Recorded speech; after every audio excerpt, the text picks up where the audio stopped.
आला हज़रत इमाम अहमद रज़ा ख़ान फ़ाज़िल बरेलवी रज़ी अल्लाह ताला अन्हु फरमाते हैं, अशआर के अंदाज में कुछ तलब करते हैं, उस तलब को बयान करते हुए मैं अपनी बात को आगे बढ़ाता हूँ। चमक तुझसे पाते हैं सब पाने वाले, चमक तुझसे पाते हैं सब पाने वाले, चमक तुझसे पाते हैं सब पाने वाले, मेरा दिल भी चमका दे चमकाने वाले। चमक तुझसे पाते हैं सब पाने वाले, मेरा दिल भी चमका दे चमकाने वाले। बरसता नहीं देखकर कहीं अब्र रहमत, बदों पे भी बरसा दे बरसाने वाले, बदों पे भी बरसा दे बरसाने वाले। हज़रात गिरामी, थोड़ी सी तवज्जो आला हजरत के अशआर की तरफ मैं कराना चाहता हूँ। ये बात बिल्कुल जहन नशीन कर लें कि आला हजरत के अशआर को कोई आजकल के शायरों पर महमूल ना करे, आज की शायरी पर महमूल ना करे, आजकल के लिखने वालों के लिखने पर महमूल ना करे।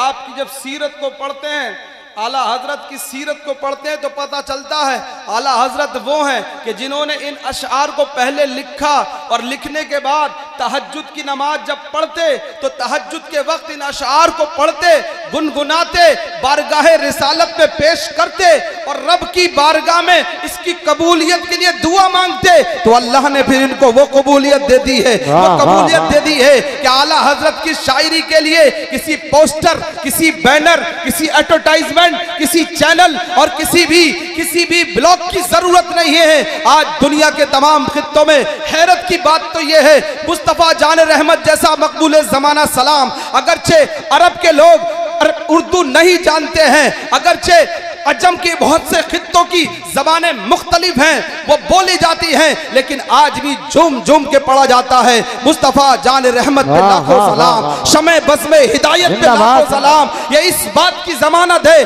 कि अल्लाह ने आला हजरत की शायरी को कबूल फरमा लिया है। और ये बात मैं इसलिए कह रहा हूं कि कबूलियत सिर्फ लफ्जों की बुनियाद पर नहीं होती है, बातों की बुनियाद पर नहीं होती है, चेहरे और खानदान की बुनियाद पर नहीं होती है, दौलत की बुनियाद पर नहीं होती है, इख्तदार की बुनियाद पर नहीं होती है। हमारे यहाँ तो एक ही उसूल है जिसको कुरान ने बयान फरमाया है, इन्न अकरमकुम इंदल्लाहि अत्काकुम। ये कुरानी फैसला है। मालूम ये हुआ कि आला हजरत की शायरी की कबूलियत की दलील ये है कि आला हजरत ने जो भी कुछ लिखा है वो कुरान और हदीस की रोशनी में लिखा है, इसलिए आपकी शायरी में भी कुरान और सुन्नत की तर्जमानी नजर आती है।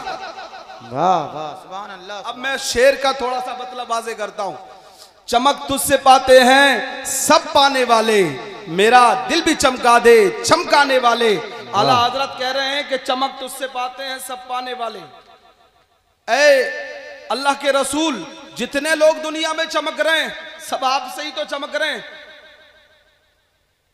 बगदाद का ताजदार गौसे आजम है तो वो भी मदीने वाले के सदके में चमक रहा है, और हिंदुस्तान का ताजदार इमाम तरीकत ख्वाजा गरीब नवाज वो भी नबी के सदके में चमक रहा है, और शेख शहाबुद्दीन सोहरवर्दी जो इमाम सोहरवर्द हैं वो भी नबी के सदके में चमक रहा है। दुनिया में जो भी चमक रहा है, और ख्वाजाए नक्शबंद इमाम तरीकत मुश्किल कुशा बला गर्दा सैयद मोहम्मद बहाउद्दीन वो भी चमक रहे हैं, तो नबी पाक के सदके में चमक रहे हैं। अब आपको एक जहन दिया जा रहा है कि लोगों दुनिया वाले जो कुछ मांग रहे हैं या जो कुछ तलब कर रहे हैं, तुम्हें वो तलब नहीं करना है, मुस्तफ़ा की बारगाह से तुम्हें क्या तलब करना है। आजकल लोग न जाने क्या क्या मांग रहे हैं। कोई समझता है दौलत आने की बुनियाद पर चमक जाऊंगा, कोई समझता है इख्तदार की कुर्सी मिल जाएगी तो चमक जाऊंगा।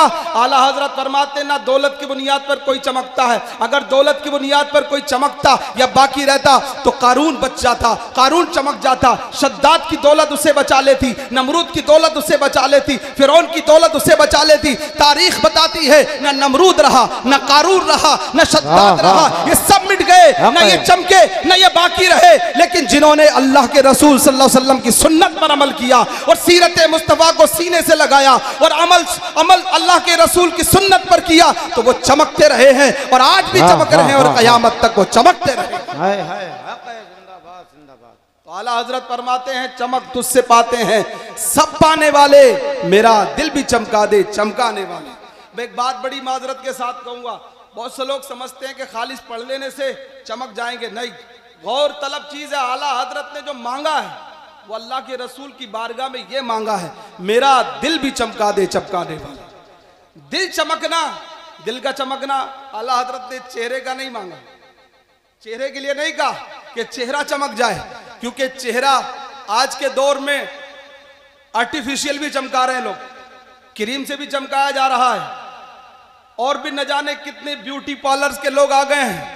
पहले औरतें ब्यूटी पार्लरों में जाकर के चमकाया करती थी, अब आजकल तो बड़े बड़े पढ़े लिखे लोग भी, दीनी तमगे पहनने वाले रखने वाले लोग भी चमकाने में लगे हुए हैं। लेकिन हमारा दीन तो ये बताता है, कुरान तो ये बताता है कि चेहरों को चमकाने के लिए ब्यूटी पार्लर की क्रीमों की जरूरत नहीं है। एक सच्चे मुसलमान के लिए मस्जिद में जाकर के सजदा करके नमाज पढ़ने की जरूरत है, और उसे तुम कर लोगे तो ये हम नहीं कहते, कुरान फरमाता है सीमाहुम फी वजूहिहिम मिन असारि सुजूद, उनके चेहरों पर उनके चेहरों की निशानियां बता देती है कि ये चमकने वाले होते हैं, क्योंकि नमाज पढ़ने से जो चमक आती है वो दुनिया की किसी क्रीम और ब्यूटी पार्लर से नहीं।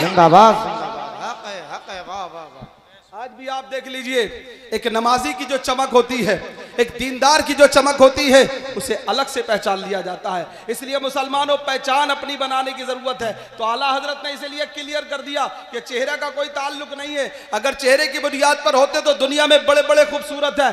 आज भी देख लो, गोरों को, फरंगियों को, खूब गोरे हैं, खूब सफेद हैं, लेकिन आज भी दुनिया में कोई उनकी वक़्त नहीं है, आज भी दुनिया में उनकी कोई इज्जत नहीं है, क्योंकि रंग की बुनियाद पर नहीं, बल्कि सच्चाई ये है, मेरे मुस्तफ़ा ने बता दिया, रंग की बुनियाद पर नहीं। देख लो, अबू जहल खूबसूरत और इल्म वाला होने के बावजूद भी मुस्तफ़ा का मुखालिफ हो गया तो अबू जहल बना दिया गया, और बिलाल हफ्सा से चल करके आया लेकिन इमामुल आशिकीन बना दिया गया।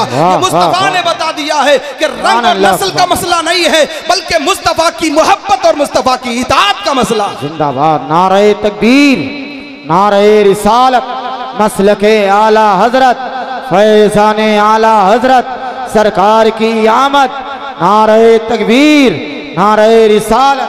तो दिल चमकना, आला हजरत ने दिल चमकने की बात की है, तो दिल चमकाना कैसे है? अब ये बात याद रख के, दिल बातों से नहीं चमकता है, दिल अल्लाह के जिक्र से चमकता है, दिल अल्लाह की याद से चमकता है। और ये नहीं है, कुरान कहता है जब दिल जाकिर होता है तो कब्रें रोशन हो जाती हैं। जब दिल जाकिर होता है, जब दिल रोशन होता है, क्योंकि आला हजरत ने इसी दिल की बात की है कि जिस दिल में नूरे खुदा आ जाता है, जिस दिल में नूरे मुस्तफ़ा आ जाता है, जिस दिल में नूरे रसूल आ जाता है, फिर वो दिल ऐसा हो जाता है कि एक मोमिन की मोहब्बत उसके दिल में पाई जाती है, एक पड़ोसी की मोहब्बत उसके दिल में पाई जाती है, एक भाई की मोहब्बत उसके दिल में पाई जाती है, एक शागिर्द की मोहब्बत उसके दिल में पाई जाती है, हर दुनिया के उस इंसान की मोहब्बत उसके दिल में पाई जाती है। वो एक सच्चा मुसलमान होता है कि जिसका दिल रोशन हो जाता है, न वो गद्दार होता है, न वो बेवफा होता है, न वो बदअहद होता है, न वो खयानत करने वाला होता है, वो सच्चा मोमिन होता है। इसलिए आला हजरत कहते हैं कि ऐ लोगों, अगर मांगना है मुस्तफ़ा के दर से तो दिल के जाकिर होने को मांगो, दिल के रोशन होने को मांगो, क्योंकि जब दिल रोशन हो जाता है तो इंसान अल्लाह का सच्चा बंदा और सच्चा मुस्तफ़ा का गुलाम बन जाता है। सुभान अल्लाह। इसलिए जरूरत है आज इसी दिल को साफ करने की और आज इसी दिल को चमकाने की, वरना याद रखो अल्लाह वालों की बारगाह में जो अल्लाह वालों ने इतना टाइम दिया है, ये ऐसे नहीं, और याद रखना ये दिल ऐसे रोशन नहीं होता है, इसके लिए बड़े कामिल बंदों की सोबतें उठाना पड़ती हैं, अल्लाह वालों के पास जाना पड़ता है। बातें अलग है, एक दिल को जाकिर करने के लिए किसी ने 10 साल गुजारे, किसी ने 20 साल गुजारे। हजरत सैयदुत ताइफा जुनैद बगदादी फरमाते हैं, मैंने अपने पीर की बारगाह में 70 साल तक रह करके अपने कल्ब की निगरानी की है, तब इस कल्ब को रोशन किया है।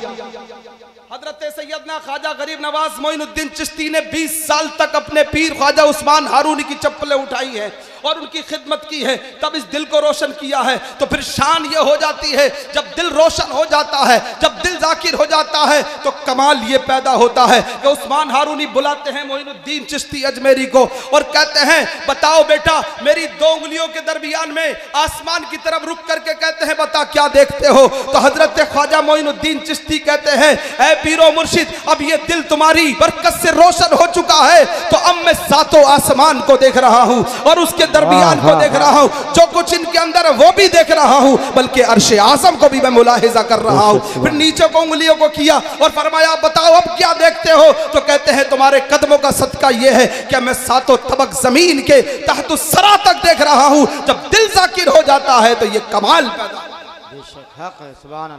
आदाब तरीक़त के अंदर हमारे शेख, हमारे पीरो मुर्शिद हुजूर बहरुल इरफान मुफ्ती आफाक अलैहिर्रहमतुर रिज़वान फरमाते हैं कि जिसका दिल जाकिर हो जाता है, जिसका कल्ब जाकिर हो जाता है, जिसके दिल में नूर इलाही आ जाता है तो उसके लिए मरने के बाद उसकी कब्र ऐसे रोशन हो जाती है जैसे आसमाने दुनिया से पूरा, आसमाने दुनिया के सूरज से पूरी दुनिया रोशन है।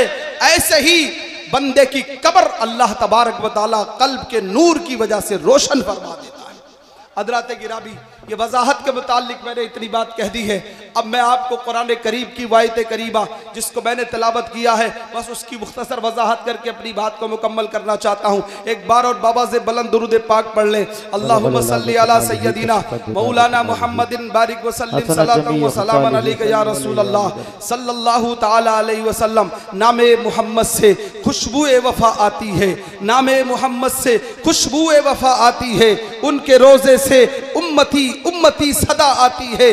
काश बैठे हम मदीने की गलियों में, सुना है वहाँ जन्नत से हवा आती है, सुना है वहाँ जन्नत से हवा आती है। इस तसव्वुर के साथ यहाँ बैठे, आज इस गर्मी में बैठे हैं, शायद अल्लाह की बारगाह में ये कबूल हो जाए, आज की ये तकलीफ अल्लाह की बारगाह में तुम्हारी कबूल हो जाए। ये थोड़ा सा परेशानी की हालत में बैठना कल क़यामत के दिन तुम्हारी निजात का जरिया बन सकता है और मदीने जाने का सबब बन सकता है। इसलिए हज़रात गिरामी, किसी तकलीफ को तकलीफ ना समझे, बल्कि कुरान को अगर गौर से पढ़े तो पता ये चलता है इन्ना मअल उस्र युस्रा, इन्ना मअल उस्र युस्रा। हर तकलीफ के बाद अल्लाह आसानी देता है।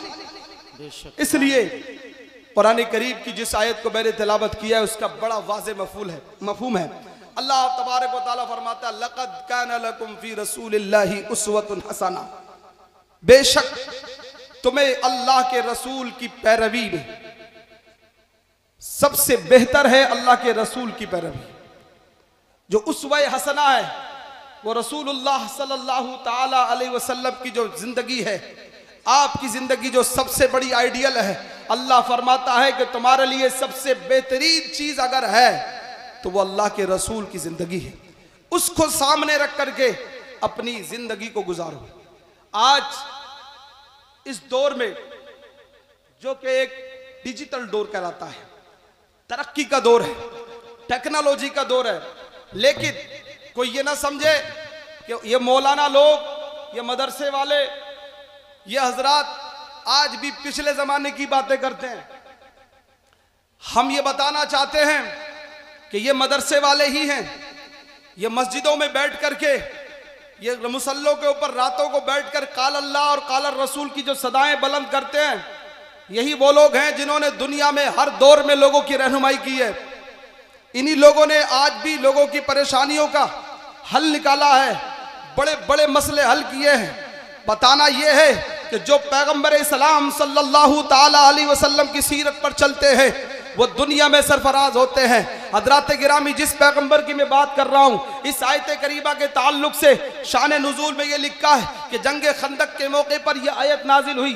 अल्लाह तबारक व तआला ने एक ख़ास मौके पर इसको नाजिल फरमाया, लेकिन उलमा का फरमाना यह है कि यह आयत करीमा क़यामत तक के लिए लोगों के लिए उसूल की हैसियत रखती है कि तमाम कायनात के लोग पैगंबर सल्लल्लाहु अलैहि वसल्लम की जिंदगी को अपने सामने रखे, क्योंकि अल्लाह के रसूल सल्लल्लाहु अलैहि वसल्लम ने जैसी जिंदगी गुजारी है वो हमें और आपके लिए दुनिया में बेहतर जिंदगी जीने का मौका फराहम करती है।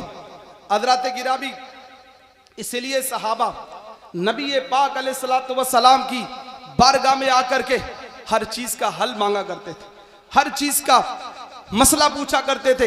अल्लाह के रसूल सल्लल्लाहु ताला अलैहि वसल्लम सबके लिए मसाइल बयान किया करते थे। पैगंबर इस्लाम सल्लल्लाहु अलैहि वसल्लम, इसी जंगे खंदक की बात है, मैं बताना चाहता हूँ, पहले अपने नबी की अजमत को पहचान लो और फिर कुछ खुतूत हैं उनको समझ लो और उन्हीं को अपनी जिंदगी का नसबुल ऐन बना लो। हजरत जाबिर रज़ी अल्लाह अन्हु फरमाते हैं, खंदक खोदी जा रही थी, मैं नबी पाक अलैहिस्सलातु वस्सलाम की बारगाह में था। मैंने देखा कि एक साहिब हुजूर की बारगाह में आके अर्ज करते हैं, या रसूल अल्लाह सल्लल्लाहु अलैहि वसल्लम, हम खोद रहे हैं लेकिन अब हमसे कुदाले चल नहीं रही है, फावड़े चल नहीं रहे हैं। फरमाया क्या वजह है? कहा या रसूल अल्लाह 3 दिन का फाका हो गया है, अभी तक खाने को कुछ नहीं मिला है, पेट के ऊपर पत्थर बांधा हुआ है। पैगंबर इस्लाम सल्लल्लाहु अलैहि वसल्लम इरशाद फरमाते हैं, मेरे सहाबी तू गम न कर, तू ये मत समझ कि खालिस तूने पत्थर बांध रखा है, देख अगर तूने एक पत्थर बांध रखा है तो तेरे नबी ने 2 पत्थर बांध रखे हैं। हजरत जाबिर फरमाते हैं, मैं ये माजरा देख रहा था, मुझसे देखा ना गया। मैंने अपने नबी पाक अलैहिस्सलातु वस्सलाम की जब ये हालत देखी, सरकार अलैहिस्सलातु वस्सलाम की अजमतों को मैं जानता था। फरमाते हैं मैं अपने घर आया, अपनी बीवी से पूछा कि घर में कुछ है, तो उसने कहा एक सा जो रखे हैं। कहते हैं कि मैं एक बकरी को ज़िबा करके लेकर के आता हूं और इस एक सा जो का आटा पीस करके तुम्हें देता हूं, तुम इसकी रोटी बनाओ और मैं अल्लाह के रसूल सल्लल्लाहु अलैहि वसल्लम को दावत दे करके आता हूँ। उनकी बीवी कहती हैं, ऐ मेरे सरताज जाओ हुजूर को दावत ज़रूर दे करके आओ, लेकिन इतने ही लोगों की दावत दे के आना जितना ये है, कहीं ऐसा ना हो सबको बुला करके ले आना। हजरत जाबिर रज़ी अल्लाह अन्हु फरमाते हैं, ठीक है मैं जाता हूँ। अल्लाह के रसूल सल्लल्लाहु अलैहि वसल्लम की बारगाह में पहुँचते हैं, कहते हैं या रसूल अल्लाह, जाबिर के घर आपकी दावत है, कुछ खाने का इंतज़ाम है। हुजूर पाक अलैहिस्सलाम ने इतना सुना तो फरमाया खंदक वालों से कह दो कि चलो जाबिर के घर दावत है, जाबिर के घर दावत है। वाह वाह वाह। सुनो, अपने नबी पाक अलैहिस्सलातु वस्सलाम की शान जानो इन मोजिज़ात की शक्ल में। अल्लाह के रसूल सल्लल्लाहु अलैहि वसल्लम फरमाते हैं जाबिर के घर दावत है, चलो सबको कह दो। हजरत जाबिर नबी का पास था, नबी की इज्जत थी। हजरत जाबिर जानते थे, ये अपने मामले में उनको कॉन्फिडेंस था कि मेरे यहाँ थोड़ा हो तो कम हो सकता है, लेकिन ये जाबिर का अकीदा था, ये सहाबी का अकीदा था, वहाबी का अकीदा नहीं था। क्योंकि वो ये अकीदा रखता है कि वो मालिक व मुख्तार नहीं है, वो बड़े नहीं है। ये सहाबी का अकीदा है कि चीज कम हो तो मुस्तफा उसको ज्यादा कर सकता है, चीज थोड़ी हो तो मुस्तफा उसे बढ़ा सकता है, क्योंकि उसकी शान ये है, उसकी शान ये है, रब ने फरमा दिया है जो नबी कहता है वो हो जाता है, वो खुदा होता है। उसकी शान ये है, उसकी बात वही है, खुदा हुआ करती है, वो जो करता है वो हो जाता है। जिसकी शान ये है कि उंगली को उठा दे तो आसमान का सूरज उसके बुलाने से वापस आ जाता है। उसकी शान ये है कि चांद की तरफ इशारा कर दे तो चांद के 2 टुकड़े हो जाते हैं। क्योंकि हजरत जाबिर देख चुके थे, उन्हें ये कमाल का पता था, इसलिए हजरत जाबिर अदब का लिहाज रखते हैं, बेअदबी नहीं करते हैं जैसे आजकल के लोग हैं। इतनी बेअदबियों पर उतारे हैं कि आज के इस दौर में कह रहे हैं कि ये कैसे हो सकता है, नबी इतनी दूर का कैसे सुन सकते हैं। कहते हैं इब्राहिमपुर में सलाम पढ़ा जा रहा है और मुस्तफ़ा जाने रहमत वहां कैसे सुन सकते हैं। इन वहाबियों की पोल खुल गई। दावा किया था 1920 में और आते आते 2000 में, जब 1990 में बाज़ाब्ता तौर पर घर घर तक मोबाइल पहुंच चुका था। हालांकि 1980 और 81 84 में ही इनके इस दावे की पोल खुल गई थी। इन्होंने दावा किया था कि मोहम्मद मक्के में मदीने में रह करके सुन नहीं सकते हैं, लेकिन जब दुनिया के अंदर मोबाइल फोन लॉन्च हुआ और उसने बताया कि एक आवाज को हिंदुस्तान में रहकर के अमेरिका तक में सुना जा सकता है, तो ये आज का यूरोप और आज का ईसाई और आज का क्रिश्चियन कह रहा है कि आवाज को इतनी दूर से सुना जा सकता है। लेकिन गुलामान मुस्तफा कहते हैं कि मोहम्मद अरबी ने तो 1400 साल पहले कह दिया था कि मक्के की धरती पर रह करके मुल्क शाम, मुल्क यमन और तमाम अरब और तमाम कबाइल अरब की आवाजों को मैं सुनता हूं, क्योंकि मुस्तफा की शान ये है कि जिस पर पत्थर भी सलाम करते हैं। मुस्तफा की शान ये है कि जिस पर आसमान के फरिश्ते भी सलाम। नारे तकबीर, नारे रिसालत, सरकार की आमद, मुख्तार की आमद, मसलके आला हजरत मदरसा जामिया मारिफुल कुरान। नारे तकबीर, नारे रिसालत। वाह वाह वाह वाह, सुभान अल्लाह। और बात जब देखने की आई, कुछ अकायद की भी बात में साथ में लेता, बस इसलिए चल रहा हूं कि आजकल लोगों को गुमराह करने की कोशिश की जाती है। आज सुना जा रहा है हुजूर अलैहिस्सलातु वस्सलाम ने तो उस वक्त सुन लिया था और ये शान मेरे नबी की जब चाहे। हुजूर ने तो यहां तक फरमाया सहाबा से नमाज पढ़ी, सलाम फेरा और फरमाया कि ऐ मेरे सहाबा ये बात याद रखो, मैं जैसे आगे देखता हूं वैसे पीछे भी देखता हूं। बेशक हक है। जैसे मैं आगे देखता हूं वैसे पीछे भी देखता हूं। लेकिन सहाबी का अकीदा था कि सहाबी जानता था जो नबी बोलता है वो हो जाता है, लेकिन वहाबी क्योंकि जानता नहीं है इसलिए वो बोल देता है कि जो नहीं होता है। सुन्नी वो होता है कि वो अपने नबी पर यकीन रखता है। सुन्नियों को तो ये पता है मेरे नबी की तो बहुत बड़ी शान है। हम तो इस बात को जानते हैं जब बरेली का ताजदार बरेली में बैठ करके मदीना देख सकता है और बगदाद का ताजदार बगदाद में बैठ करके हिंदुस्तान में देख सकता है। ताजदार बगदाद ने अपने स्तर दौर के अंदर उस वक्त फरमाया था कि मेरे बाद आज से 500 साल के बाद हिंदुस्तान में एक शख्स पैदा होगा जिसे शेख अहमद कहा जाएगा, जिसे शेख अहमद कहा जाएगा। मेरे बाद 500 साल के बाद, बात को गौर से सुन लेना, सरकार गौसे पाक ने बगदाद की सरजमीन पर बैठ करके पूरा वाकया किताबों में लिखा है। गौसे पाक फरमाते हैं मैं मुराकबे की हालत में था, मैंने देखा कि एक नूर आता है जिसके नूर से पूरा जहान रोशन हो जाता है। फरमाया मैंने जब उस पर तवज्जो की कि ये किसका नूर है, पता यह चला कि हिंदुस्तान के अंदर एक शख्स पैदा होगा जिसका नाम शेख अहमद होगा, जिसको मुजद्दिद अल्फेसानी कहा जाएगा, जिसका मुजद्दिद अल्फेसानी कहा जाएगा। इसका नूर इतना फैलेगा कि पूरा जमाना उसके नूर से मुनव्वर हो जाएगा। और उसके बाद गौसे आजम ने अपना जुब्बा लिया और फरमाया कि ये जुब्बा नस्लन बादा नस्लिन उस शेख अहमद को दे दिया जाए ताकि निस्बते कादरिया की सारी बरकतें मुजद्दिद अल्फेसानी को अता। वाह वाह वाह वाह वाह।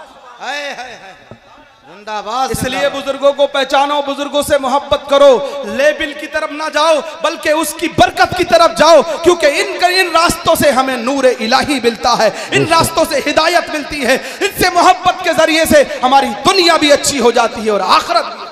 बेशक हक है। वाह। जब गौसे पाक बगदाद से बैठ करके 500 साल बाद का देख सकते हैं तो मदीने का आका और ताजदार मदीना क्यों नहीं देख सकता? इसलिए हम सुन्नियों का अकीदा है कि हमारा नबी तो सब देखता है। अर्ज करने का मतलब है हजरत जाबिर रज़ी अल्लाह ताला अन्हु फरमाते हैं मैंने नबी से कहा और मैं तो कह करके चला आया। अपने घर आते हैं, हुजूर ने चलते वक्त हजरत जाबिर से फरमाया था जाबिर अपनी बीवी से कह देना कि हांडी को चूल्हे से नीचे ना उतारे और आटा जो रखा हुआ है उसको ढक के रखे, जब मैं आ जाऊं तब काम शुरू करें। हुजूर पाक अलैहिस्सलाम तशरीफ ले आते हैं, सरकार तशरीफ लाते हैं, लाने के बाद पैगंबर इस्लाम सल्लल्लाहु अलैहि वसल्लम ने अपना लवाब दहन जो आटा था खमीर था उसमें मिला दिया और फरमाया अब रोटी बनाना शुरू करो और जो भी आसपास महल्ले की औरतें उन्हें भी बुला लो। कोई और होता कह देता ऐसा कैसे हो सकता है, इतना थोड़ा सा आटा और इतना थोड़ा सा आटा के थूक डालने से हो सकता है, लेकिन उन्हें पता नहीं था ये किसका थूक है, ये मुस्तफा का है कि अगर खारी कुएं में डाला जाए तो मीठा हो जाता है, अगर कुएं में बीमारियों के यसरब के कुएं में डाल दिया जाए तो वो तैबा बन जाता है। ये मुस्तफा की शान है कि आज भी बीरे शिफा और बीरे रोमा ये बता रहा है कि आज भी दुनिया भर के लाखों हाजी जाते हैं और उस कुएं से पानी लेकर के आते हैं जिसमें मेरे नबी का लुआब पड़ा हुआ था। बड़े बड़े बीमार आज भी उससे शिफा याब। बेशक सुभान अल्लाह सुभान अल्लाह। बताना यह है कि हुजूर ने हजरत जाबिर रज़ी अल्लाह ताला अन्हु के खमीर के अंदर अपना लुआब दहन मिलाया और फिर उसके बाद हांडी के अंदर भी अपना लुआब दहन डाला, हांडी के अंदर भी लुआब दहन डाला और फरमाया अब सालन निकालते जाओ और रोटी बनाते जाओ और सहाबा की जमात को बुला के खिलाते जाओ। हजरत जाबिर फरमाते हैं मैं यके बाद दीगरे बुलाता रहा, एक एक करके जमात आती गई, सब खाना खाते गए। हजरत जाबिर फरमाते हैं खंदक खोदने वाले जितने सहाबा थे सबने खाना खाया, एक से लेकर के लास्ट तक जितने भी थे सबने खाया। हजरत जाबिर फरमाते हैं सबने खा लिया। मैंने जब शुमार किया तो वह एक दो नहीं थे बल्कि 1500 सहाबा थे कि जिन्होंने खाना खा लिया, लेकिन जाबिर की हांडी का सालन भी कम नहीं हुआ और जाबिर के तबाक का आटा भी कम। सुभान अल्लाह जिंदाबाद जिंदाबाद। हक है, ये है मेरे नबी की शान। उस नबी की बात करने के लिए हम बैठे हैं आज इब्राहिमपुर की सरजमीन पर, जिस नबी को अल्लाह ने ये शान अता फरमाई है। अपने नबी की अज़मतों को पहचानो मुसलमानों, जिस नबी को अल्लाह तबारक व तआला ने ये शान दी है, उनकी अज़मतों पर जो फिदा होते हैं वो दुनिया में बरकरार रहते हैं, कायम रहते हैं, बाकी रहते हैं। इसलिए सहाबा हुजूर की बारगाह में जाते थे तो कभी किसी चीज की परवाह नहीं करते थे। अभी मैं पढ़ रहा था, दो सहाबी हैं, रात को इशा की नमाज पढ़ने के बाद में बैठे बैठे हुजूर की सोबत में बैठे रहे। नमाज पढ़ने के बाद में हुजूर की बारगाह में बैठा करते थे। आज एक अलमिया ये है हमारी कौम का कि आजकल एक तो जल्दी नमाज पढ़ने जाते नहीं, और जो चले जाते हैं तो वो इतनी जल्दी मस्जिद से भागते हैं, इतनी जल्दी वो कहीं से नहीं भागते। ससुराल में भी चले जाएंगे तो 2-4 दिन का मूड बना करके जाते हैं, वो बने रहते हैं, लेकिन मस्जिदों में उनका दिल नहीं लगता, जुमे में उनका दिल नहीं लगता, घरों पे उनका दिल लगता है। लेकिन सहाबा की सीरत सुने, सहाबा ये कहते हैं कि हमें सबसे ज्यादा क्या पसंद है। एक मर्तबा हजरत अबू बकर से पूछा गया, अबू बकर तुम बताओ तुम्हें दुनिया में सबसे ज्यादा क्या पसंद है। तो हजरत अबू बकर फरमाते हैं मुझे सबसे ज्यादा ये पसंद है कि जो जान है, जो मेरा जिस्म है, मैं ये चाहता हूं कि हर वक्त इस जिस्म के साथ में मुस्तफा की बारगाह में बैठा रहूं और मुस्तफा को देखता रहूं, और जो दौलत है इसे नबी पर खर्च करता रहूं। मुझे सबसे ज्यादा दुनिया में ये बेशक सुभान अल्लाह। हजरत उसैद बिन हुजैर और हजरत अब्बाद बिन बशर रदी अल्लाह तआला अन्हु, ये दो सहाबी हैं, इशा के बाद बैठे रहे हुजूर की सोहबत का फायदा उठाने के लिए। कहते हैं हम बैठे रहे, टाइम ज्यादा हो गया, देखा तो रात बहुत हो गई। अब कहा या रसूलल्लाह हम घर जाएंगे, अंधेरा बहुत है। हुजूर ने फरमाया घबराने की जरूरत नहीं है, तुम्हारा नबी जो आया है, कुरान ने कह दिया है कद जाअकुम मिनल्लाहि नूर, कद जाअकुम मिनल्लाहि नूर, तहकीक के अल्लाह की तरफ से एक नूर आया और एक किताब आई। अल्लाह ने अपने नबी को नूर फरमाया, इसलिए वो नूर वाला मुस्तफ़ा है। हुजूर ने फरमाया मेरे साहबी अगर रात ज्यादा हो गई, अंधेरा हो गया तो घबराओ नहीं। कहा या रसूलल्लाह मुझे दूर जाना है। दूसरे साहबी कहते हैं या रसूलल्लाह मुझे मदीने के उस खित्ते में जाना है, वो कहते मुझे इधर जाना है। हुजूर ने फरमाया घबराओ नहीं, घबराने की जरूरत नहीं है, जाओ तुम साथ साथ चलो। जब तुम जाओगे मेरी मस्जिद से बाहर निकलोगे, यहां से बाहर जाओगे तो तुम्हारे पास जो 2 छड़ी हैं, तुम्हारी छड़ी रोशन हो जाएगी और उसके जरिए से तुम रास्ता चलते चले। वाह वाह वाह सुभान अल्लाह। सहाबी फरमाते हैं जब हम चले, दोनों को दोनों मस्जिद से बाहर निकले तो हजरत उसैद बिन हुजैर और हजरत अब्बाद बिन बशर रदी अल्लाह तआला जब रास्ता चलते हैं तो दोनों की में से एक की छड़ी रोशन हो जाती है। फिर जब एक चौराहे पर पहुंचते हैं तो देखते क्या है कि एक की अभी तक लकड़ी, एक छड़ी रोशन थी, एक ने अपना रास्ता पकड़ लिया, दूसरे ने दूसरा रास्ता पकड़ लिया। कोई जादूगर होता तो एक ही छड़ी को करता, कोई और दुनिया का साहिर होता तो वह एक को कर सकता था। ये कमाले मुस्तफा था, ये मौजज़ाए मुस्तफा था। इसमें दुनिया के खित्तों की कोई हुदूद नहीं है, इसमें साइड और किसी आगे और पीछे का मसला नहीं है। इधर तो जो जबान से कह दिया वो हो गया। मेरे मुस्तफा ने फरमाया था तुम्हें परेशान होने की जरूरत नहीं है। वो सहाबी फरमाते हैं अभी तक तो पहली छड़ी रोशन थी, लेकिन जो ही चौराहे पर पहुंच करके मेरा रास्ता अलग हुआ, उनका रास्ता अलग हुआ, तो पहले वाले की छड़ी अपनी जगह रोशन रही और दूसरे वाले की छड़ी भी रोशन। वाह वाह सुभान अल्लाह सुभान अल्लाह। और उसकी रोशनी में अपने घर तक का रास्ता तय कर लिया।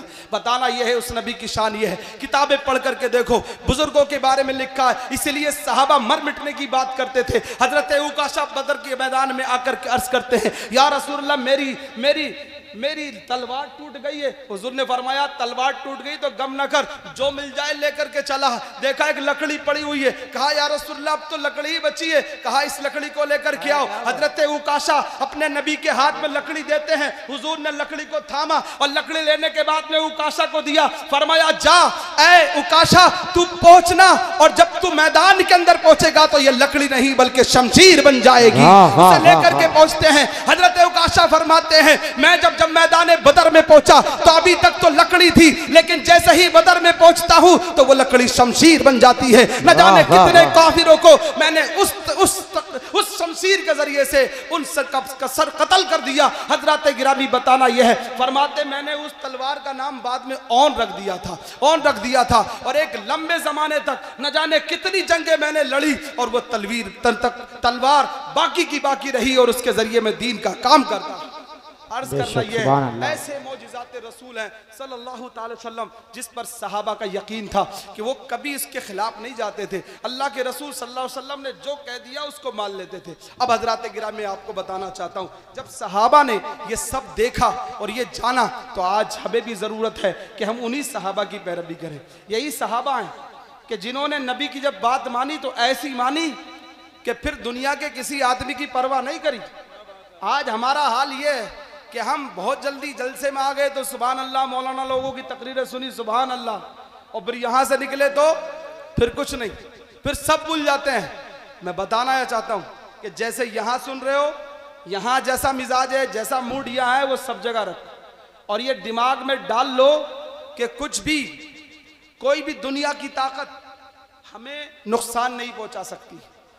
ये अल्लाह का वादा है, अगर तुम अल्लाह के दीन की खातिर, अल्लाह के दीन की खातिर तुम जरा सा भी तकलीफ उठाओगे तो अल्लाह तबारक व तआला उसका तुम्हें अज्र देगा, और तुम जरा सी भी भलाई करोगे तो अल्लाह तुम्हारी भलाई को ज़ाये नहीं करेगा।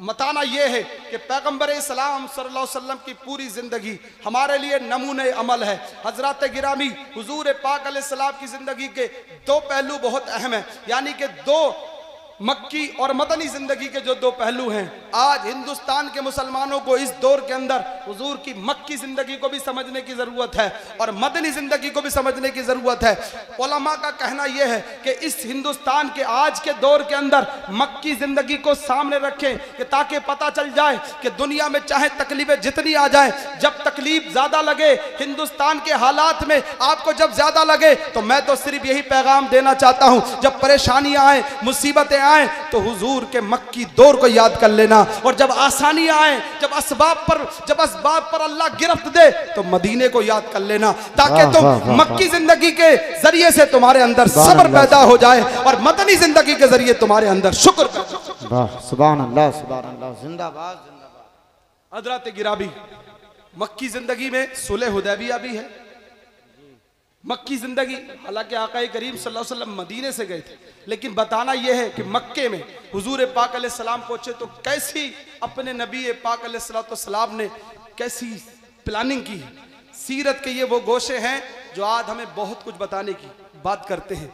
आज ये वो गोशे हैं जिन्हें आज हमारे पढ़े लिखे लोगों ने भी समझने की कोशिश नहीं की है या बताने की कोशिश नहीं की है या लोगों को खुतूत वाज़े करने की कोशिश नहीं की है। हमारा कहना यह है, इस हिंदुस्तान के अंदर आज के इस पुरफितन माहौल में हम सिर्फ इतना कहना चाहते हैं कि पैगंबर इस्लाम सल्लल्लाहु अलैहि वसल्लम ने जब कुफ्फारे मक्का ने हुजूर पाक अलैहिस्सलाम से एक सुलह की थी जिसे सुलह हुदैबिया कहा जाता है, यहीं पर बैत रिज़वान भी हुई थी, यहीं पर आका करीम सल्लल्लाहु अलैहि वसल्लम के कई मौजिज़ात का ज़ुहूर भी हुआ था। मैं उन्हें मौजिज़ात में न जाकर के बताना चाहता हूँ कि अल्लाह के पैगंबर सल्लल्लाहु अलैहि वसल्लम से ऐसी ऐसी शर्तें रखी थी, ऐसी ऐसी शर्तें रखी थी कि कोई भी शख्स जब सुलह होगी तो मान नहीं सकता, जब सुलह होगी तो मान नहीं सकता। मसलन दो बातें आपको बताऊं कि मक्के वालों ने शर्त रखी थी कि अगर कोई शख्स मदीने से मक्के की तरफ आता है मुसलमान तो हम उसे वापस नहीं करेंगे, और अगर मक्के से मदीने आ जाता है तो आपको वापस करना पड़ेगा। हुजूर पाक अलैहिस्सलाम ने कहा भी कि ये उसूल तुम्हारा दुरुस्त नहीं है, लेकिन जो शर्तें तय करने के लिए आया था उसने कह दिया नहीं, अगर आपको सुलह करना है तो मानना पड़ेगा। हुजूर अलैहिस्सलाम से यह शर्त रखी गई। उसके बाद यह भी शर्त रखी गई सुलह हुदैबिया में कि ए पैगंबर इस्लाम सल्लल्लाहु ताला अलैहि वसल्लम, इस बार आप 1400 लोग जो आए हो, आप कोई भी काबे का तवाफ नहीं करोगे, बल्कि आपको ऐसे ही वापस जाना पड़ेगा। हुजूर पाक अलैहिस्सलाम ने इसको भी मान लिया। उसके बाद आका करीम सल्लल्लाहु अलैहि वसल्लम से हजरत गिरामी ये भी कहा गया कि आप मक्के के अंदर अब अभी दाखिल नहीं हो सकते, बल्कि इससे अगले साल आप आएंगे। आका करीम सल्लल्लाहु अलैहि वसल्लम ने इसको भी मान लिया। हजरत गिरामी ये तमाम शर्तें सरकार ने मान ली थी। हालांकि तारीख जब पढ़ते तो पता चलता है, हजरत उमर जैसे लोग हजरत अबू बकर के पास पहुंचते, कहते हैं हमारे दीन के अंदर हमें जलील किया जा रहा है। हजरत अबू बकर ने कहा था नहीं, ए उमर, जो नबी करता है वो सब सही करता है, वो वही करता है जो खुदा करता है। हजरात गिरामी, मेरा बताने का मंशा यहाँ पर यह है, कुछ और भी नुकात थे लेकिन मैं इतना वक्त नहीं है कि उनकी तरफ आपको लेकर के जाऊँ और उनको वाज़ेह करूँ। सिर्फ यहाँ बता करके आपको ये कहना चाहता हूँ कि जब अल्लाह के रसूल सल्लल्लाहु अलैहि वसल्लम काफिरों से अपनी मसलिहत के पेश नज़र और अपने दीन की बका के लिए और अपने दीन के फ़रोग के लिए और अपनी तरक्की के लिए जब एक काफिर से सुलह करके अपने मामलात को हल कर सकते हैं, तो ऐ मुसलमानों, क्या तुम अपने सगे भाइयों से सुलह नहीं कर सकते हो? क्या तुम अपने अंदर की बुराइयों को दूर नहीं कर सकते हो? क्योंकि सुलह के बारे में दुनिया के दानिशवरों का कहना यह है कि जो सुलह करता है या जो कौम सुलह करती है वो कामयाब भी होती है और बाकी भी रहती है, और जो कौमें सुलह नहीं करती है वो कामयाब भी नहीं होती और बाकी भी नहीं रहती। बेशक हक है। आज हमने इस पहलू को बिल्कुल गवा दिया है। एक एक घर में दो दो लड़ाई नहीं बल्कि 10-10 लड़ाइयां हैं, एक एक खानदान में, कबीले में, और छोटे छोटे मैटर्स पे लड़ाइयां हैं, हत्ता के नाम पर लड़ाइयां हैं। हालात इतने गिर गए, चाहे आम लोग हो चाहे खास लोग हो। आम का भी हाल ये है कि अगर शादी के कार्ड में सगों का नाम किसी का छूट जाए तो पूरा खानदान कबीला नाराज हो जाता है। होता ये यहाँ तक बात आ जाती है, यहाँ तक के बात आ जाती है कि हम तुम्हारे यहाँ शरीक नहीं होंगे।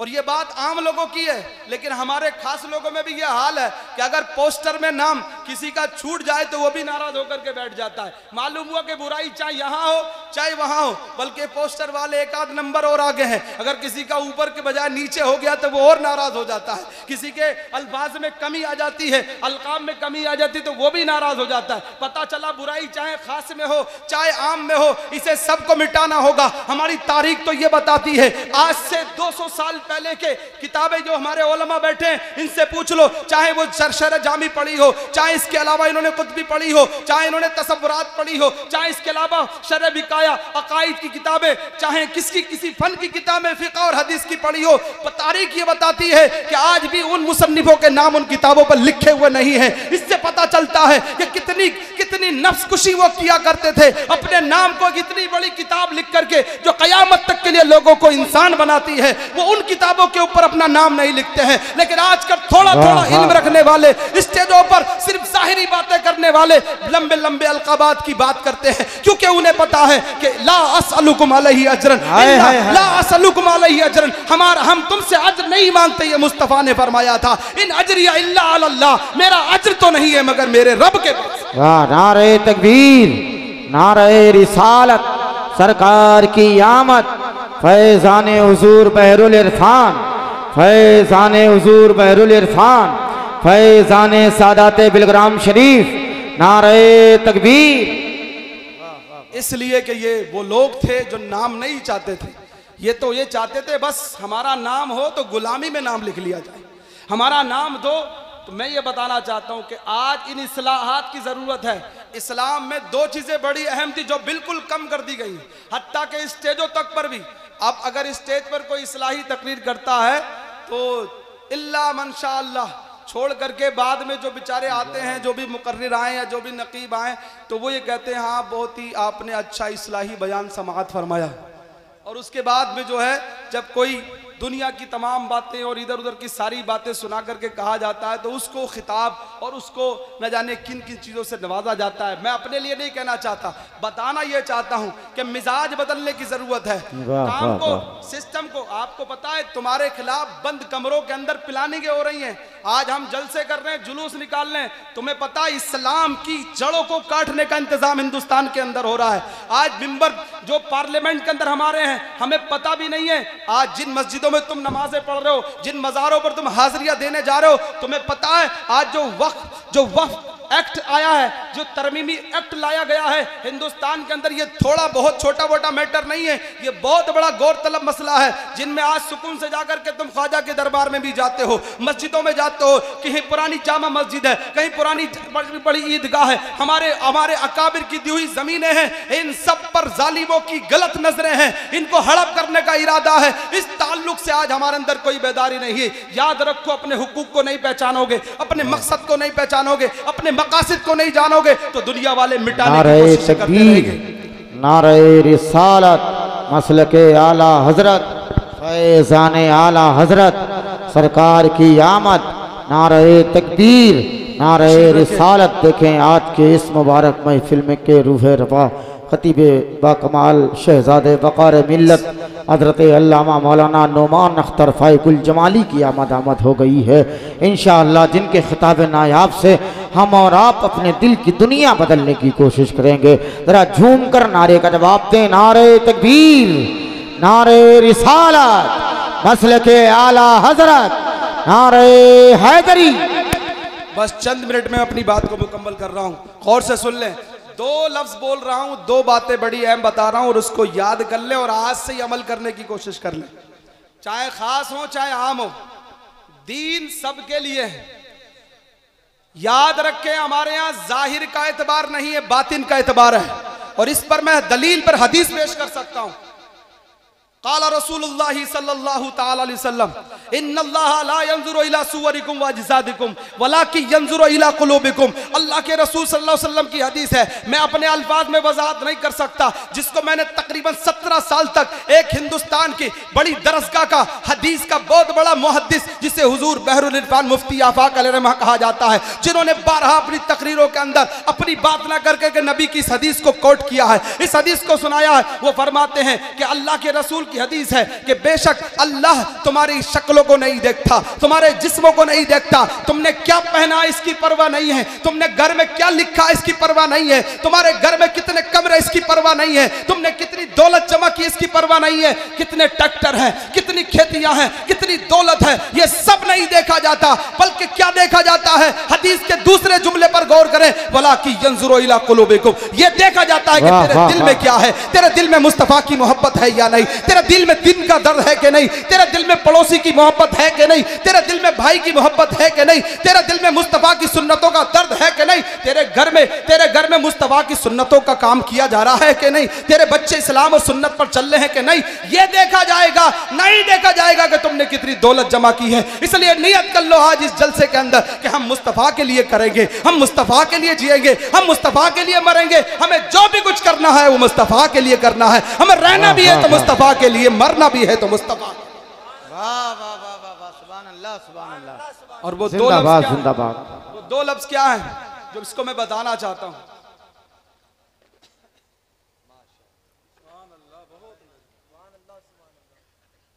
इन्नमल मुअमिनूना इख्वा फअस्लिहू बैना अखवैकुम। बस दो बातें के बाद खत्म करता हूं। कुरान ने ये दो लफ्ज बहुत आम किए थे, लेकिन हैरत की बात यह है कि आज इस चीज को बिल्कुल पसे पुश डाल दिया गया। याद रखो, हमारे अकाबिर उलमा ने कहा, हुजूर बहरुल इरफान अक्सर फरमाया करते थे, फतावा रज़विया शरीफ को मुकम्मल पढ़ो, मालूम होगा तुमको कि इमाम अहले सुन्नत आला हज़रत रज़ियल्लाहु ताला ने हमेशा मकासिद की तरफ तवज्जो दिलाई। फरमाते हैं कि मकासिद शरीयत ये अहम चीज है, फुरू की तरफ नहीं, मकासिद की तरफ जाओ, क्योंकि असल मकसद दीन के मुताबिक जिंदगी गुजारना है। कुरान में अल्लाह ने फरमाया वमा खलक़तुल जिन्न वल इंसा इल्ला लियअबुदून। असल तख्लीक का मकसद है सिर्फ अल्लाह की इबादत, अल्लाह का प्रचार हो, अल्लाह की तारीफ हो, अल्लाह का नाम हो, उसी का चर्चा हो, या तो उसका चर्चा हो या उसके मुस्तफा का चर्चा हो, इसके अलावा किसी का ना हो। यही उसका मकसद है कि ताकि पूरी कायनात के अंदर अल्लाह का जिक्र किया जाए। इसको बयान करते हुए एक मिसाल देते हैं, कहते हैं आला हजरत की मकासिद पर नजर देखें। फतवा देना आजकल तो बहुत आम हो गया, बारह शरीयत उठाई, फतवा रज़विया उठाई और फला के फतवे किताब उठाई और फतवा नकल करके दे दिया, मुफ्ती साहब हो गए। आला हजरत रज़ियल्लाहु अन्हु की बारगाह में एक सवाल आया और आज हमें भी इस्लाह की जरूरत है। आजकल हमारे यहाँ मैं तो तकरीर में कह देता हूँ, कोई मेरी बात गलत लगे तो बता दीजिएगा कि हमारे यहाँ आजकल फातिहाओं के दस्तरखान तो लंबे हो रहे हैं, लेकिन मस्जिद में पढ़े जाने वाली नमाजों की रकतें कम हो रही हैं, प्लेटें बढ़ रही हैं, रकतें कम हो रही हैं। सच बता रहा हूं, फलों की तादाद बढ़ रही है। एक जमाना था कि शेख अब्दुल हक मुहद्दिस देलवी जैसा अपने जमाने का इमाम भी सूखे हुए चने, भुने हुए चने ला करके मुस्तफा की मिलाद पढ़ करके पेश कर देता था, और बारगाहे रिसालत में जब कश्फ की हालत में देखता था तो वहां यह नहीं देखा जाता था कि कौन सी दौलत मुस्तफा के सामने, किस मालदार ने कौन सी दौलत पेश की है। फरमाते सूखे चने जो मिलाद के मौके पर मुस्तफा की बारगाह में पेश किए थे, मुस्तफा ने दौलत नहीं देखी बल्कि दिल देखा। देखता क्या हूं हालत कश्फ के अंदर कि मैंने जो मुस्तफा के नाम पर सूखे चने पेश किए थे, मुस्तफा उन्हीं को तनावुल। वाह वाह वाह वाह, सुभान अल्लाह। आज हमारे यहाँ हो ये रहा है कि हम कर क्या रहे हैं कि हमारे यहाँ फातियाँ लंबी हो रही हैं, चाहे गौसे पाक की नज़र हो, चाहे ख्वाजा साहब की छठी की नज़र हो, चाहे वारिस पाक की फातिया हो, ये सब कुछ बहुत लंबे, और चाहे बहरुल इरफान में अपने पीरो मुर्शिद का भी नाम ले रहा हूँ, जिसके फॉलोवर हो, जिसके चाहने वाले हो, याद रखो अगर उनकी पैरवी में सुन्नत पर अमल बढ़ रहा है तो तुमसे बड़ा मुरीद नहीं, और अगर उनके नाम का मुरीद होकर के सुन्नतें छूट रही हैं, नमाजें छूट रही हैं, इबादतें छूट रही है, जिसके रिसालत का हक अदा नहीं हो रहा है तो समझ लो कुछ भी नहीं। अच्छा पैगाम है। आला हजरत रजी अल्लाह अन्हु से सवाल पूछा गया कि हुजूर ये बताएं, एक बूढ़ी औरत है, हर साल 11 डेगे सरकार गौसे पाक की 11वीं की बनाती है और तकसीम करती है, 11 डेगे, लेकिन पास ही में एक छोटा सा गरीब मदरसा है, वहां पर गरीब बच्चे पढ़ते हैं, बड़ी मुश्किल से उनका खर्च चल पाता है, तो क्या इस साल वो 11वीं की नजर ना करा करके वो उतनी रकम मदरसे में दे दे ताकि अल्लाह और उसके रसूल के दीन की तालीम हासिल करने वालों की मदद हो जाए और उनकी जरूरत पूरी हो जाए, तो क्या उससे गौसे पाक नाराज तो नहीं होंगे? सवाब मिलेगा कि नहीं मिलेगा, जायज है कि नाजायज है? तो आला हजरत फरमाते हैं, सुनो, अगर वो गौसे पाक के नाम से वो ये करती है और उसी को गौसे पाक के नाम से देख की शक्ल में ना करके बल्कि तलबा की तालीम की नियत से वो दे दे तो उसको गौसे पाक की रिजा भी हासिल हो जाएगी, सवाब भी हासिल हो जाएगा और उसका मकसद भी पूरा हो जाएगा। वाह वाह वाह वाह, सुभान अल्लाह। क्योंकि ये मुस्तहब्बात हैं, आजकल हमारे यहाँ मुस्तहब्बात को वाजिबात की अहमियत दे दी गई है, ये समझने लगे हैं कि ये ना छूट जाए चाहे सब कुछ छूट जाए। 11वीं की डेग बनवाने वालों को हमने खूब देखा है कि इधर 11वीं की डेगें बन रही हैं, पूरे खानदान कबीले कुंबे को दावत दे रखी है, ना खुद पढ़ता है नमाज, वो दूसरों को पढ़ने का मौका देता है, ना पढ़ने देता है। ये हालात हो चुके हैं हमारी कौम के, एक मुस्तहब पर अमल करने के लिए फराइज को छोड़ा जा रहा है। ये बात मैं यहाँ तक की कहना चाहता हूँ, चाहे जलसा हो, चाहे कोई बहुत बड़ी कॉन्फ्रेंस हो, चाहे किसी भी बुजुर्ग की नजर और नियाज हो, ये तमाम हमारे उलमा बैठे हैं, इनसे पूछ सकते हैं, ये सब अस कबीले मुस्तहब हैं, लेकिन अगर मस्जिद से हय्या अल सलाह और हय्या अल फलाह की आवाज आती है तो सारी डेगें, सारी नजरें एक तरफ है और खुदा के पैगाम एक तरफ है, क्योंकि उस पर अमल करोगे तो अकीमुस सलाह व आतुस ज़का वरकऊ मार रकीब पर अमल होकर करके दुनिया के सबसे बड़े मुमताज मुसलमान। वाह वाह वाह, जिंदाबाद। इसलिए आज इसी पर ध्यान देने की जरूरत है। आला हजरत फरमाते मकासिद शरीयत पर ध्यान दो, जिधर शरीयत का मकसद पूरा हो उसी तरफ तवज्जो देकर के दीन का काम करते चले। इसलिए हजरत गिराबी, बात बहुत लंबी हो सकती है, इन्नमल मोमिनूना इख्वा फअस्लिहू बैना अखवैकुम, बेशक मोमिनीन भाई भाई है, फअस्लिहू बैना अखवैकुम, तो अपने भाइयों के दरमियान में सुलह करो। आज ना हमने भाई के रिश्तों को बाकी रखा है, ना हमने सुलह के रिश्तों को बाकी रखा है। याद रखें, एक मुसलमान दूसरे मुसलमान का भाई है, इस पर इतनी हदीसें हैं, अगर बयान किया जाए तो बहुत वक्त दरकार होगा। हुजूर ने बस इतना फरमा दिया है, चाहे अरबी हो चाहे अजमी हो, हिंदुस्तान का हो या पाकिस्तान का हो या अफगानिस्तान का हो या बांग्लादेश का हो या खित्ता किसी भी का हो, वो कहीं का भी हो, अगर वो कलमा पढ़ता है ला इलाहा इल्लल्लाह मुहम्मदुर रसूलुल्लाह, तो वो अल्लाह का बंदा हमारा भाई है। हजरत गिराबी, उसके हवाले से अच्छी राय रखना, उसके बारे में अच्छा गुमान करना। आज हालात ये हो गए, बस सुनी सुनाई बातों पर अमल कर लिया जाता है। मैं बताना ये चाहता हूँ, पैगंबर ने तो ये तालीम दी थी, कुरान की तालीम ये है, या अय्युहल्लज़ीना आमनू इज्तनिबू कसीरम मिनज़्ज़न, सूरह हुजरात में अल्लाह फरमाता है, और अल्लाह के रसूल की हदीस इसी के हवाले से ये है, ज़ुन्नुल मोमिनीना खैरा। पैगंबर तो ये फरमा रहे हैं कि कोई तेरा मोमिन हो तो उसके बारे में अच्छा गुमान कर, तू उसके बारे में बेहतर गुमान कर, क्योंकि तू अगर उसके बारे में गलत गुमान कर लेगा तो गलत हो सकता है। बताना ये हजरत गिरामी, आज सगे भाई के बारे में अगर कोई मसला भी होता है, आज सारा ज्यादातर मैटर लड़ाइयों के इसी बुनियाद पर हो रहे हैं, तो बेहतर यह है कि इस कुरान की आयत पर और इस हदीस पर अमल कर ले। आखिरी बात है, फअस्लिहू बैना अखवैकुम, अपने भाइयों के दरमियान सुलह कर। आज ये मसला बिल्कुल खत्म, सुलह करने वाले आजकल कराने वाले बहुत कम है, लड़ाने वाले ज्यादा। जिसे देखो घर में लड़ाई कराने वाले, बल्कि मजाकों के अंदर न जाने और क्या क्या करवा देते। मैं बस इतना बताना चाहता हूँ, रिश्तों को तोड़ने वाले ज्यादा हैं, लेकिन इन तोड़ने वालों को यह हदीस सुना देना। अल्लाह के रसूल ने फरमाया, ला यदखुलुल जन्नत कातिउन, जन्नत में दाखिल नहीं हो सकता जो रिश्तों को तोड़ने वाला होता है। ये पैगंबर की हदीस है। और ये भी सुन ले, अल्लाह के रसूल सल्लल्लाहु अलैहि वसल्लम ने ये हदीस पाक में इरशाद फरमा दिया है, और फअस्लिहु बैना अखवैकुम, अपने भाइयों के दरमियान में सुलह का काम किया करो। जो सुलह कराता है, जो लोगों के दरमियान में भलाई कराता है, जो दो टूटे दिलों को जोड़ देता है, दूसरी हदीस के मुताबिक अल्लाह के रसूल ने फरमाया है, अल्लाह तबारक व तआला उसे जन्नत में मकाम अता फरमाता है। आज ये दोनों चीजें खत्म हो गई हैं, काश के हम में फिर से ये मसला हो जाए। आज सारी कौमें इकट्ठा हो गई।